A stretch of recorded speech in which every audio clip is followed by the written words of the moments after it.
हरि ओम.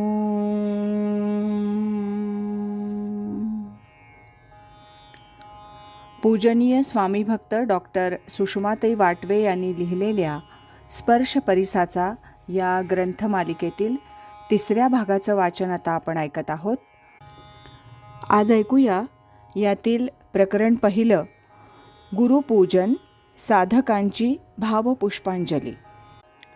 गुरुपौर्णिमा जवळ आली की सद्गुरूंच्या सहवासातील सुखद स्मृतींनी सच्छिष्यांचं अंतःकरण भरून येतं. त्या आठवणी कुणाला तरी सांगाव्या, लिहून ठेवाव्या असं वाटतं.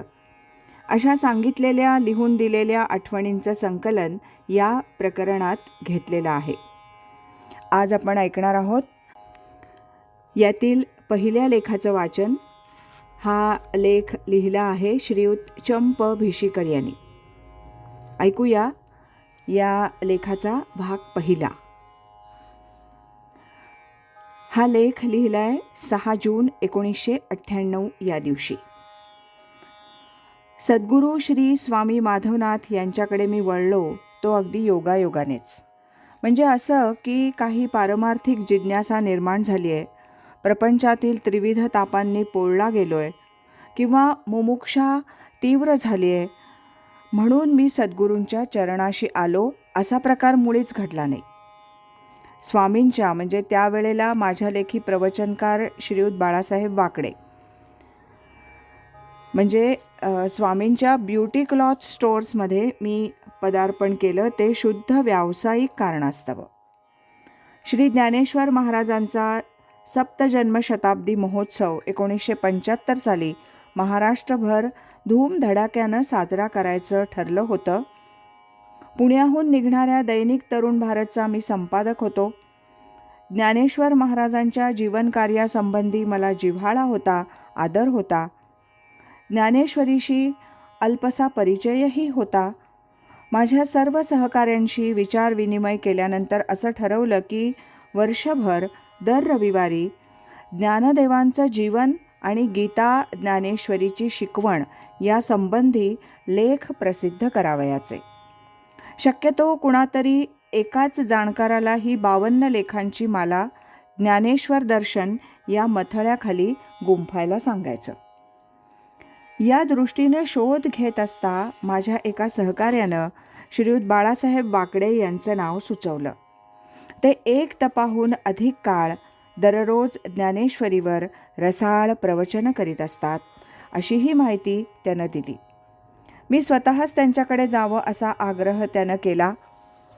जरा सवड मिळताच मी दुकानी जाऊन त्यांची भेट घेतली. हीच स्वामींची पहिली भेट. त्यानंतर 52 आठवडे स्वामींचे लेख दर रविवारी प्रसिद्ध होत गेले आणि ते अतिशय वाचकप्रिय ठरले. या 52 आठवड्यात स्वामींचे 2 सुखद अनुभव मला आले. पहिली गोष्ट म्हणजे लेख देण्याची वेळ कधीही त्यांनी चुकू दिली नाही.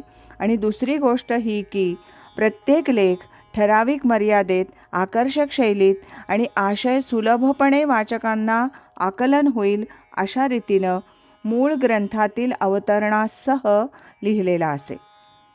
हळूहळू मलाच या लेखांची गोडी लागली. लेखांचं संपादन आणि प्रूफ पाहणं ही कामं जाणून बुजून मी स्वतःकडे घेतली. वाचकांच्या प्रतिक्रिया बाळासाहेबांच्या कानावर घालण्यासाठीही अधूनमधून मी त्यांच्याकडे जाऊ लागलो. लेखांच्या अनुषंगानं काही चर्चाही होऊ लागली. वर्ष पाहता पाहता संपलं आणि मला वाटतं माझा एकट्याचा प्रश्न असता तर कदाचित माझं स्वामींकडे जाणंही नंतर थांबलं असतं. कारण एकतर संपादकीय व्यवसाय विलक्षण वेळ खाणारा होता आणि स्वामींचं जे अध्यात्माचं क्षेत्र होतं त्याकडे लक्ष पुरवण्यासाठी माझ्याजवळ मुळीच वेळ नव्हता. आणि दुसरी गोष्ट म्हणजे लहानपणापासूनच माझा ओढा आमच्या राष्ट्रीय स्वयंसेवक संघाकडे होता आणि संघाची काही ना काही कामं सारखी निघतच असत. त्याकडे दुर्लक्ष करणं मला आवडत नसे. तरीही 1976 सालानंतर देखील मी स्वामींकडे जातच राहिलो. याचं कारण माझ्या पत्नीचा अध्यात्माकडील ओढा आणि संत सहवासाची, श्रवणाची तिला असलेली आवड. एकदा तिच्या इच्छेखातर 1971 साली आम्ही पावस इथं स्वामी स्वरूपानंदांच्या दर्शनाला गेलो होतो. तिथं स्वामींचा अनुग्रह घेण्याची तिची फार इच्छा होती, पण मला मात्र त्या भानगडीत पडायचं नव्हतं. तिचा फार विरस मी केला होता. एकटीनं अनुग्रह घेण्यास ती मुळीच तयार नव्हती. आता तरी तिच्या मनाप्रमाणे होऊ द्यावं म्हणून माझा थोडा सवडीचा शनिवार हा दिवस निवडून आम्ही दोघंही स्वामींकडे जात राहिलो. दुकानात आणखीही अनेक साधक येत असत. चर्चा, प्रश्नोत्तरं चालत. ध्यानाचा विषय स्वामी समजावून सांगत. तरुण मुलं मुली ध्यानात रंगलेली दिसत. स्वामींची दासबोध, ज्ञानेश्वरी या ग्रंथांवरील काही प्रवचनंही कानावरून गेली. स्वामी मोठ्या प्रेमानं आणि आस्थेनं आमच्याशी बोलत. राष्ट्रकार्य आणि संतकार्य यातील नातं समजावून सांगत.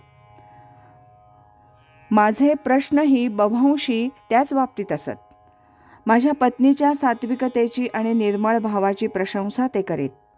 साधना मार्गावर तिची प्रगती झपाट्यानं होईल असा दिलासा देत. हळूहळू स्वामींकडे जाणं ही आनंदाची, समाधानाची गोष्ट मला वाटू लागली.